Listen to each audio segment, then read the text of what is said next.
Randy, anong talk mo, ma'am? Tungkol sa Gasi at Atlas. Actually, first time kong itutok to yung Gasi at Atlas. Hello, good afternoon. Rinig ba ako? So, thank you for coming. Ang talk ko today is about Gasi and Atlas, the big two of Philippine comics. Kung ang American comics ay merong Marvel at DC, ang Pilipinas ay merong Gasi at Atlas. I don't know kung familiar yung ilan sa inyo sa mga publications na to, pero hopefully may makuha kayong konti. Kung sa mga researchers and sa mga scholars na nag-aaral tungkol sa comics ng Pilipinas, napaka-importanting bagay na malaman natin yung history ng comics ng Pilipinas para malaman natin yung context na kung saan ang gagaling yung Filipino comics. So, yun, Gasi and Atlas, the big two of Philippine comics. Medyo masalimuot itong publications na to, so next slide po. Pasasakatin ko muna ang inyong mga ulo kung paano nagkaroon ng Gasi at Atlas. I'm sure familiar naman kayo sa history ng comics, no? Kung paano siya nagkaroon noong 1929, nung Liwayway, started by the Roses family. 1929, lumabas yung Kengkoy, ang kauna.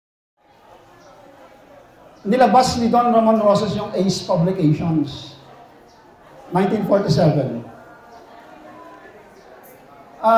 Sobrang lumakas yung Ace Publications, lalo na nung pumasok yung 1950.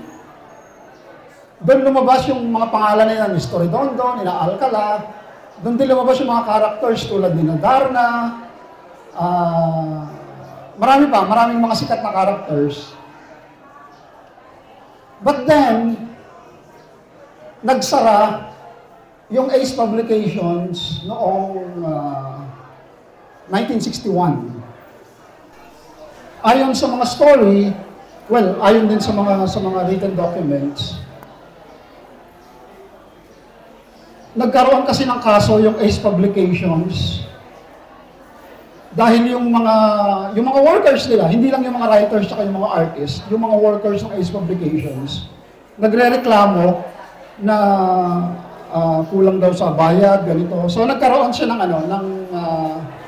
ng hindi magkaunawaan ng dating Ace management, sina Don Ramon Roses, na kailangan nating ibalik yung comics publications. Pero dahil nga may mga pending na kaso yung Ace Publications, hindi nila pwedeng gamitin ulit yung Ace Publications nung time na yun. So noong 1962, lumabas yung Graphic Arts Services Incorporated o yung GASI, na ang tao galing din sa Ace Publications. So ang nagsimula ng GASI ay si Tony Velasquez, na alam nyo naman, siya rin yung creator ng Kengkoy mula sa Liwayway, at siya din yung editor-in-chief ng Ace Publications. Actually, nung lumabas yung GASI, hindi naman talaga siya yung editor-in-chief, parang consultant lang, so merong ibang tao na nagmamanage ng GASI. So, yun yung 1962. May mga titles galing sa Ace na inabsorb ng GASI, pero hindi nila kinuha yung mga sikat na titles ng Ace. Kasi nga, dahil yung sa pending na kaso sa kanila. So, yung mga Filipino comics, yung Hiwaga comics, hindi yung dinala ng GASI.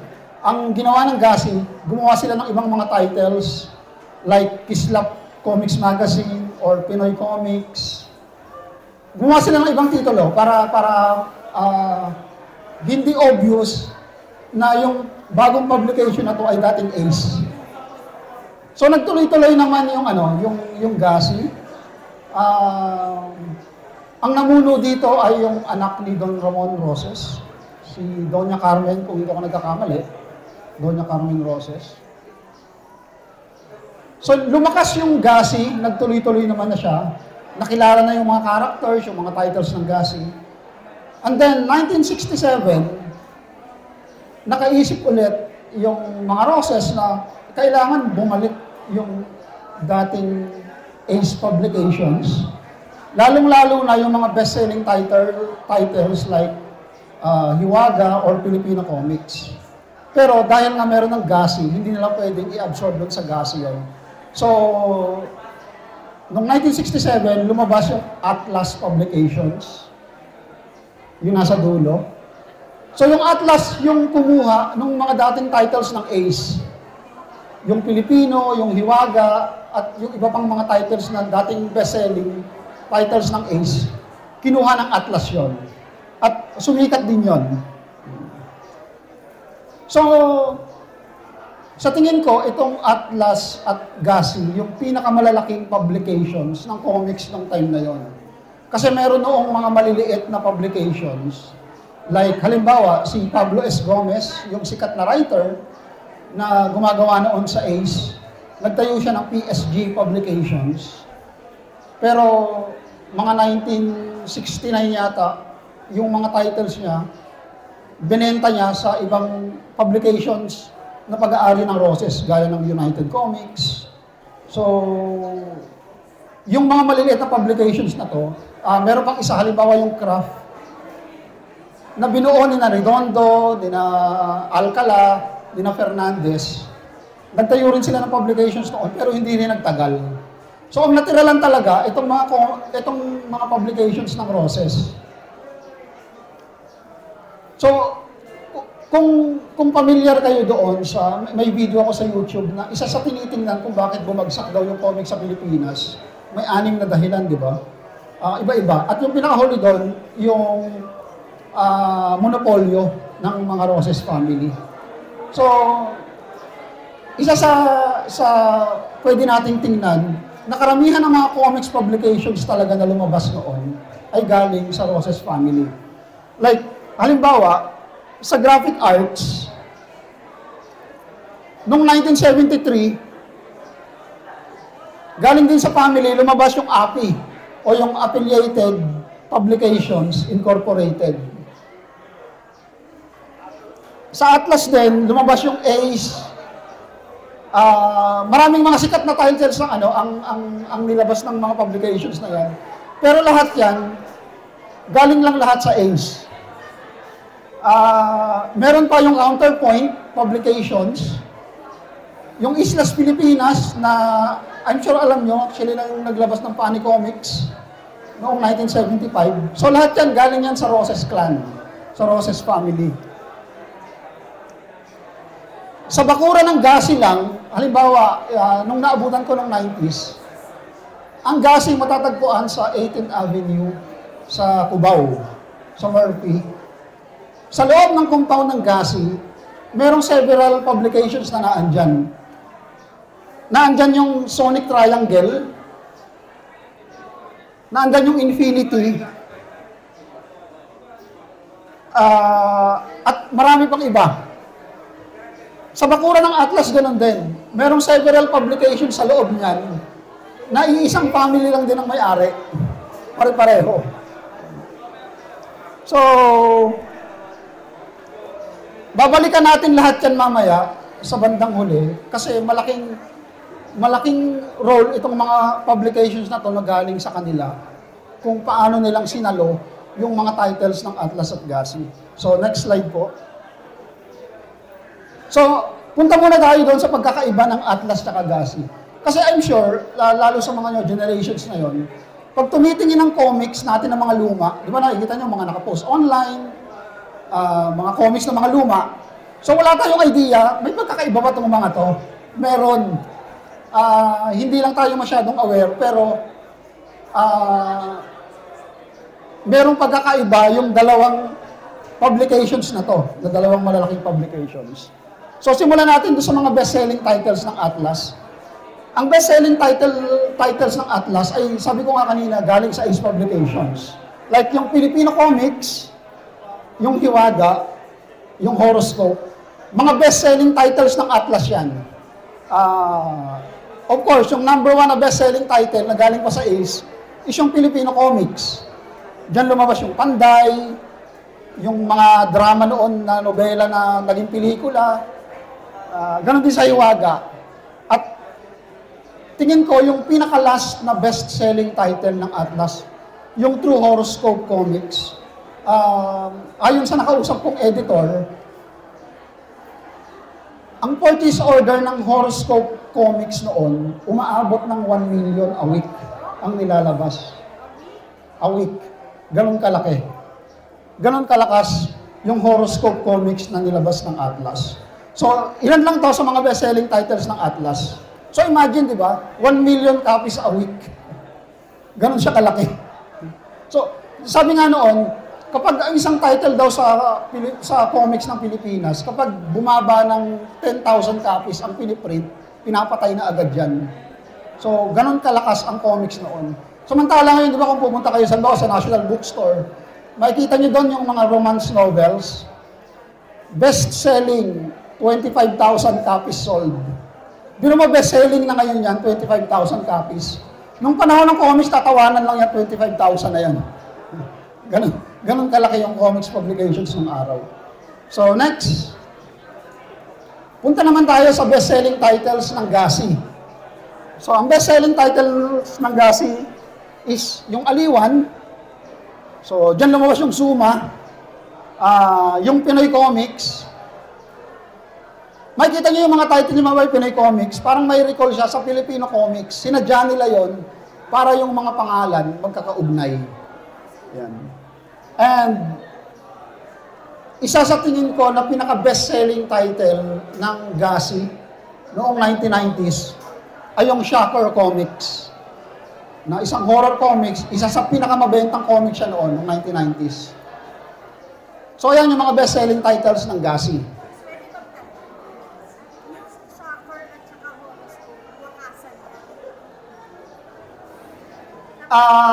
Yeah. Oo. Kasama po sa ano ko mamamaya yan, ma'am. I-discuss ko po. Sorry, ma'am. So, next slide po. Ito yung mga competing titles ng Gasi at Atlas. Nakakala natin pare-pareho. Although, syempre, may magkakapareho ng laman. Like, halimbawa, sa Atlas, yung Filipino Comics, isa sa pinakamabentang comics nila, at sa Gasi naman yung Aliwan. Ang pwede lang gumawa dyan, yung mga top 1 na mga creators nila. Halimbawa, sina Carlo J. Caparas sa Filipino Comics, sina Steve Gunn sa mga illustrators, sina Nestor Malgapo. So kung ikaw isang baguhan na writer or artist, hindi ka pwedeng pumasok dyan. Wala kang pwesto para sa mga comics na to. Sa Gasi, ganun din, sa Aliwan Comics, ang tinatanggap lang dyan, mga level ni na Pablo S. Gomez, ni na Hilda Olvidado. So wala ka rin puwang kung bago ka, hindi ka makakapasok dyan. Mahihirapan kang makapasok sa mga titles na to. Itong dalawang titles na to, karamihan dito, puro mga novels. So, usually meron yan, one short story lang. So the rest, puro novels, puro itutuloy. At yung mga short story na yon, ang gumagawa doon, mga sikat na writer din, tsaka mga artist. So, walang baguhan. Walang nakakapasok na ganun. So, next slide po.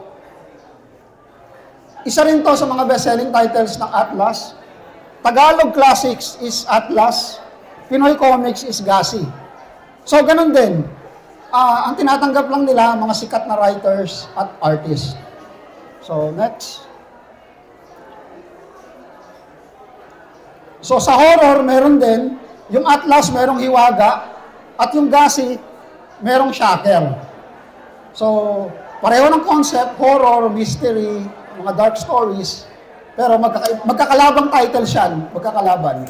So, next slide.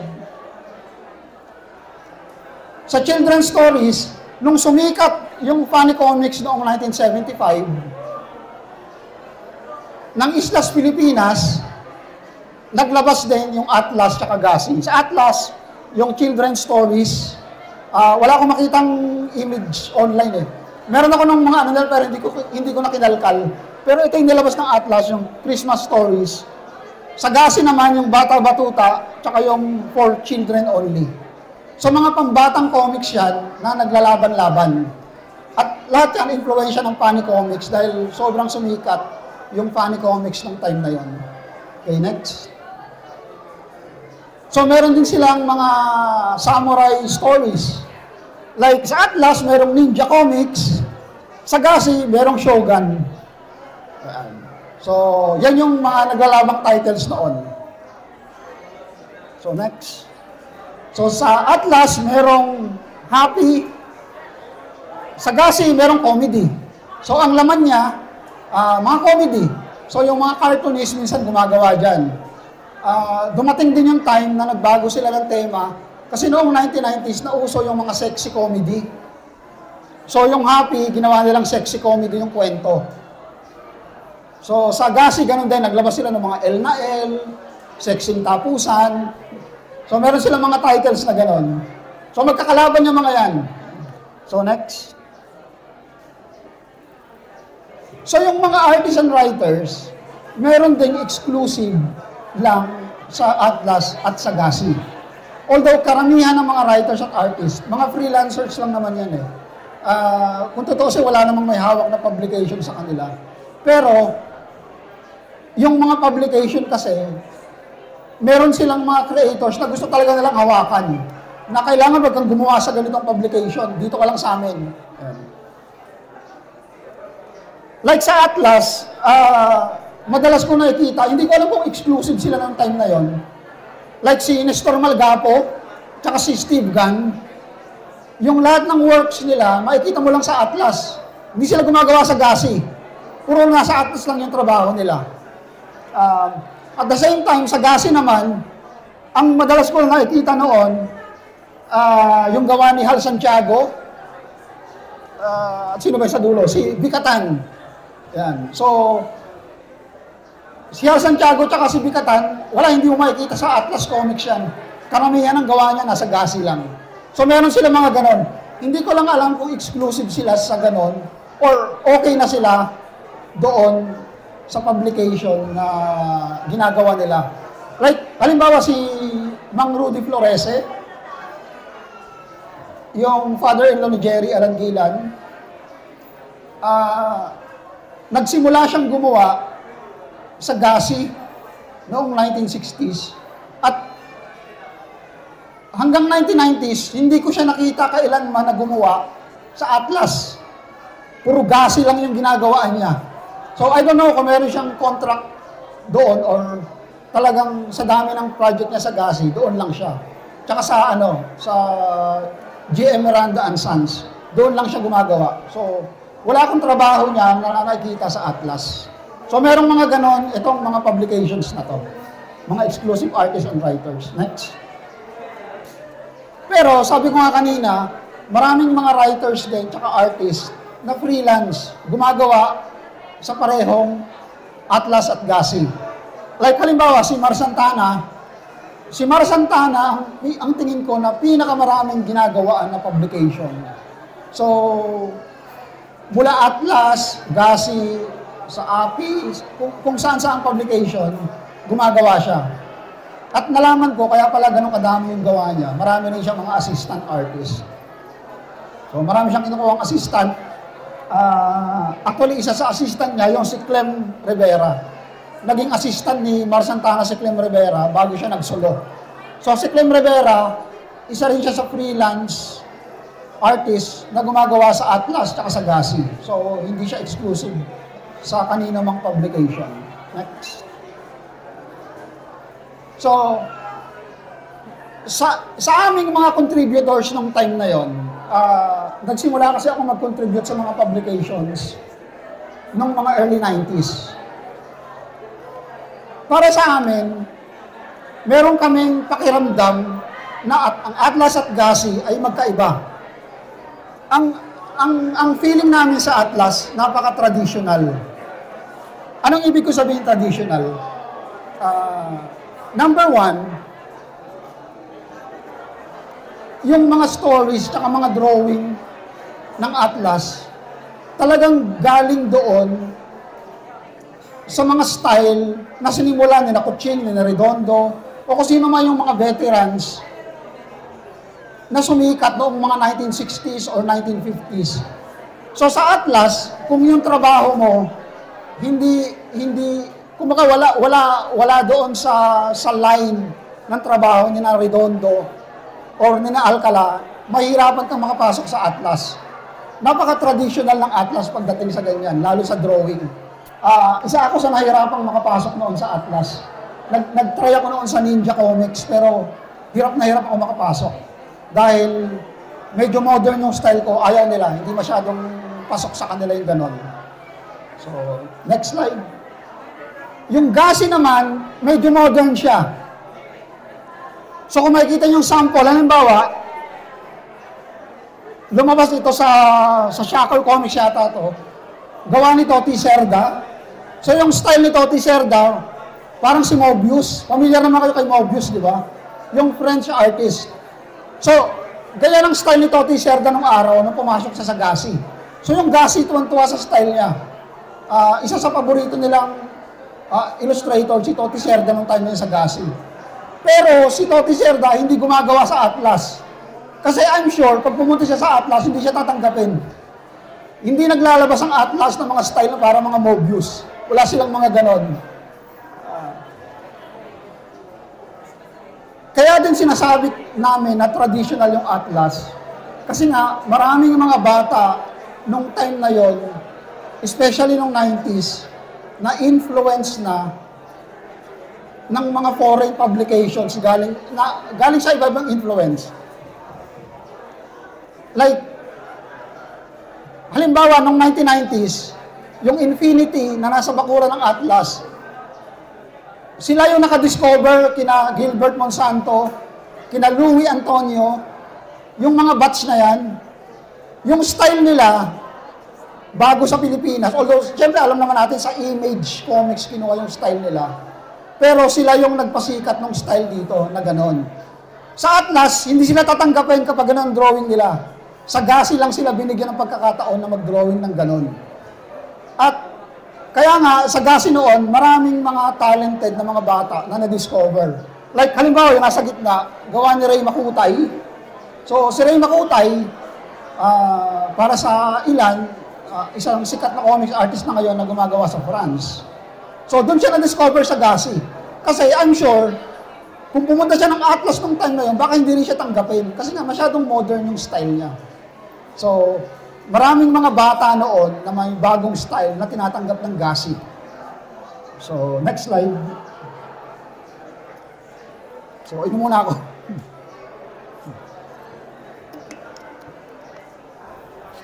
So, balik tayo doon. Nung time na bumabagsak na yung comic sa Pilipinas nung mid-90s.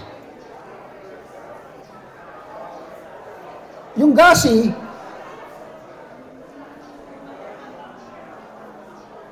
yung loob ng Gasi, sabi ko kanina, mayroong mga maliliit na publications doon. Gaya ng API, yung Sonic Triangle. Yung Sonic Triangle, tsaka yung Infinity, ito yung naglalabas ng mga gawa ni na Gilbert Monsanto, ni na Louis Antonio noong time na yon. Yung mga Kit Fighter, yung mga Biotrog, sila yung naglalabas na eh. Nung humina na yung comics nung mid-90s, karamihan ng mga titles ng Gasi, ipinasa na sa mga maliliit na publication. Hindi ko alam kung paano ginawa ng Gasi, pero isinara na ng Gasi yung mismong Gasi. At yung mga titles nila, ipinasa nila sa mga anak nilang publications. Like halimbawa, yung Fantasy Comics or yung Shatter Comics ng Gasi, ipinasa nila sa Kislap. Kung nakikita nyo sa gitna. So, nawala yung Gasi, karamihan ng titles nila, ipinasa nila sa Kislap. At yung Counterpoint Publication din, ganun din, ipinasa nila sa Kislap yung mga titles nila. So, yung mga sikat na titles ng Gasi noon, sinalo ng Kislap, which is, sila rin naman yung may-ari. Noong 1996 naman, binenta ng Atlas sa National Bookstore yung publication nila. So, iba na yung may-ari ng Atlas noon, nung time na yon. At nagkaroon sila ng iba't ibang patakaran nung binenta na ng Atlas yung publication na yun. Pero anyway, nakalimutan ko. From GASI, lumabas pa yung isang publication noon na tinatawag na West Publishing. Etong West Publishing, meron silang mga sikat na titles din noon, pero maliit lang sila.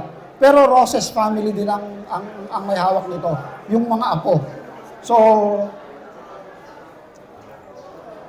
actually, karamihan ng mga editors ng GASI, nung nagsara yung GASI, kinuha ng West Publishing yung mga editor nila. Halimbawa, yung editor ng Shocker Comics noon, na nagpasikat doon sa Shocker Comics, kinuha sa editor-in-chief, kaya nagkaroon ng West Publishing. So, yung mga tao, sila-sila pa rin. Then, from West Publishing, lumabas din yung Agoha Atlantis Publication. Itong publication na to, isang title lang lumabas. Pero, ang may-ari nito, yung may-ari din ng West Publishing. So nakikita nyo, yung mga comics publications natin, iisa lang talaga yung pinanggalingan. Next slide po. So yung mga maliliit na publication ng GASI, like yung Sonic Triangle or yung Infinity, nung bumabagsak na yung comics, gumagawa sila ng paraan para kahit paano mabalik yung sigla ng dating comics. Like, ito yung kauna-unahang nilabas ng Sonic Triangle, yung Mystery. Sinasabi nila na ito ang kauna-unahang comics na gumamit ng digital art sa cover. So, before this, wala pang comics na naglalabas ng cover na digital art. So, ginawa ng Sonic Triangle yon. So, yung kasunod naman, nilabas din ng Sonic Triangle na comics na pahaba. So, wala pa rin naglalabas ng ganon. Nakita niyo yung sukat niya, parang weird, di ba? Pahaba. Actually, tinanong ko sa editorial ng time, ma'am, ba't ganito yung sukat ng comics? Pahaba. Sabi sa akin ng editor, nakakatawa yung sagot niya. Alam mo, ang impluensya nito, yung dividendaso, yung karera. So, doon nila kinuha yung size. Kasi sabi nila, kasi yung mga nagbabasa ng comics ngayon, nahihiya na sa comics eh. So, pag ganito kaliit yung comics, ang daling ilagay sa bulsa sa likod para itago. So, natawa na lang ako sa sagot niya.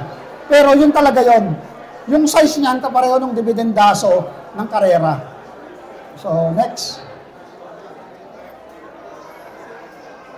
So, yung Kislap publication naman, na pinanggalingan ng na nagmula sa GASI, ang ginawa naman nung pamunuan, yung admin ng Kislap, sabi kasi nila nung time na yun, ang papangit ng mga comics na ngayon. Ano to mid-90s, sabi nila, mas magaganda yung comics nung araw, nung mga 1950s, 1960s, mga panahon ni Redondo. So, nung time kasi na yun, empleyado ako ng Kislap. Naging layout artist ako, tsaka assistant editor. So, sabi sa amin, pumunta kayo sa bodega, kalkalin nyo yung mga lumang comics, i-reissue natin. So, etong cover ng Pinoy Comics na lumabas noong 2002, galing siya doon sa Tiny Tony na lumabas noong 1960s. So, yung mga lumang comics, pumunta kami sa bodega ng koleksyon ng GASI, iniska namin yung mga lumang trabaho doon at pinublish ulit namin. Pero unfortunately, hindi na talaga siya mabenta. Unang-una, hindi maganda yung pagkakaprint. Kasi yung papel nga ibang-iba. So yun yung mga ginawa ng mga publications ng time ngayon para kahit paano maibalik yung sigla ng comics. Next. Yung sa Atlas naman, nung binili sila ng National Bookstore, kahit paano yung Atlas parang medyo naging modern. Nag-iba na yung tingin nila kumpara doon sa dating Atlas. So nung sumikat yung culture crush noong mid-90s, alam nyo ba na ang Atlas naglabas din ng parang ganon? Ilan lang to sa mga sample? Yung ATX. Gawa yata nina nina Jim Jimenez, yung Jimenez Brothers. So ang peg nila dyan, kasi nakita nila yung size ng culture crush, naisip nila, mabenta tong comics na to, manga influence. So maglabas din tayo ng ganong size at fully digital na yung kulay. So kinuha nila yung mga batch ni Gilbert, nina Louie, nina Jun Jimenez, yun ang kinuha nila. At the same time, naglabas din sila ng mga lumang, mga classic na comics. Isa sa nilabas nila ulit, yung gawa ni Kuching, yung Lapu-Lapu, na lumabas noong 1950s. So, ilan lang to sa mga paraan nila para ma-revive ulit yung sigla ng tao sa pagbabasa ng comics. Pero, wala na talaga. Parang mahirap nang gawa ng paraan. So, wala. Ibang-iba na yung eksena, ibang-iba na yung merkado, ibang-iba na yung mga tao, wala na yung mga nagbebenta sa bangketa, hindi lang ng comics, kundi ng mga magazine, ng mga dyaryo. So, wala na. So, nagbago na talaga ang lahat. At luckily, kaya tayo nandito ngayon is because of the indie scene na nangyari noong 90s. So, unti-unting bumabagsak yung malalaking publication, yung mga indies umaangat. Ito yung batch ni na Jerry Alangilan, ni na Carlo Vergara, ni na Budgetan. So, ito yung sumalo na iniwan ng mga malalaking publications. Pero, yun nga, hindi natin maiaalis na itong dalawang publications na to ay sobrang laki ng naitulong hindi lang sa comics, kundi sa readership ng mga Pilipino. Tandaan natin na noong 1970s at 1980s, ang comics tinatawag noon na National Book of the Philippines. Ibig sabihin, number 1 na laging binabasa ng mga Pilipino daw noon ay Bible, at number 2, comics. So dahil yon sa Atlas at sa Gasi. So, yun lang. I hope may nakuha ko yung konti. Meron pa akong last slide parang ano lang to, patikim. Siguro naman nababalitaan nyo yung mga reunion, ng mga taga-comics. Alam nyo ba na nakakatawa? Pag nagpatawag ng reunion, halimbawa, may comics reunion. Pero halimbawa, ang nagpatawag ay editor ng Atlas. Yung mga taga-Gasi hindi pupunta. Pero ang imbitasyon naman, para sa lahat. Pero ang pupunta lang yung mga taga-Atlas. So, ito yung reunion ng Gasi, yun yung reunion ng Atlas. At dahil medyo makapal ang mukha ko, umaatin ako pareho. Although sa Gasi talaga ako nagmula. Ayan. So, merong mga ganon, may pagkakaiba talaga. So, maraming salamat kung meron po kayong tanong.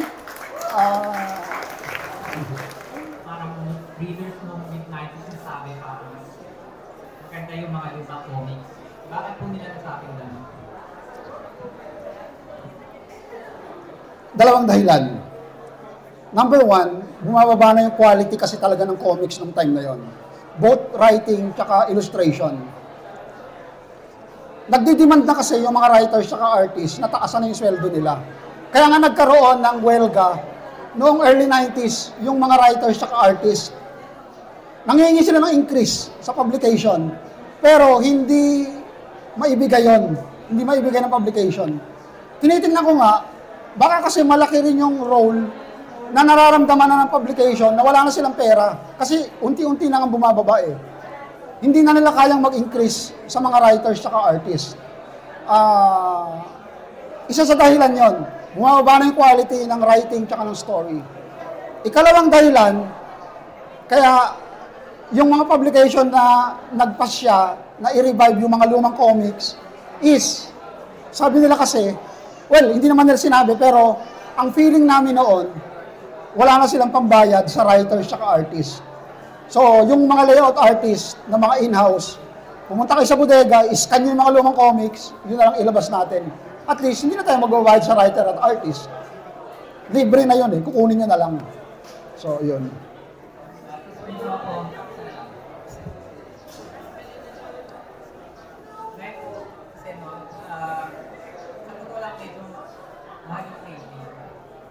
Mahal kasi yung printing. Ngayong sumuha ko na po sa realize ko na. Ngayon sa tingin ko, may lugar pa ngayon yung kung mag-print ka ng comics sa pulp or newsprint. Para lang maging mura na maging accessible sa mas malawak na audience. Well, tingin ko naman maraming printing shop na pwede mag-print ng gano'n. Kasi yung mga dyaryo, alam naman natin, ano lang yun newsprint lang din naman yun. So, depende sa'yo kung yun ang gagamitin mong papel. Pero meron pa rin naman. Ang problema mo ngayon ay distribution. Actually, ang galing mag-print. Kung may comics ka ngayon, pumunta ka sa printer, mamaya lang pwede mo nang iuwi yan eh. Ang tanong kasi doon, after nun, saan mo dadalhin? Maghihintay ka ng convention. Di ba? Like, nung time na yon, kaya lumakas ang comics noon, kasi sobrang dami ng outlet na binabagsakan ng mga publications. Mga sari-sari stores, yung mga bangketa, kinakalat nila lahat yan. Eh ngayon wala na eh. Actually, parang wala nang ako nakikita ngayong nagtitinda sa bangketa ng kahit man lang dyaryo eh. Wala akong nakikita eh. Ang pinakamalapit ko sigurong pwedeng puntahan ngayon, 7-Eleven, na pag pumasok ka, wala rin naman laman. Even dyaryo eh. Minsan, gusto kong bumili ng Philippine Daily Inquirer, isang copy lang meron eh. Pag naunahan ka pa ng wala ka nang maaabutan eh. So, ganun nakakonti. Napakahirap.